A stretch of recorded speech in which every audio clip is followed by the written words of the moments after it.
മമ്മിയ. ഉമ്മളിപ്പ പറയാൻ പോകുന്നത് കൊറോണയെ പറ്റിയാണ്. ഒരു മഴയുടെ കാലത്താണ് നമ്മൾ ജീവിക്കുന്നത്. കൊറോണ എന്താണെന്നറിയോ? പകരുന്ന ഒരു അസുഖമാണ്.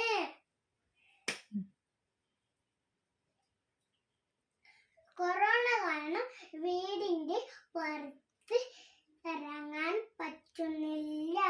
ഞാൻ സ്കൂൾ കണ്ടിട്ടില്ല. ഞാൻ ടീച്ചറെയും കണ്ടിട്ടില്ല. കുട്ടികളെയും കണ്ടിട്ടില്ല. ഞാൻ സ്കൂളിൽ പോകാനോ പറ്റുന്നില്ല.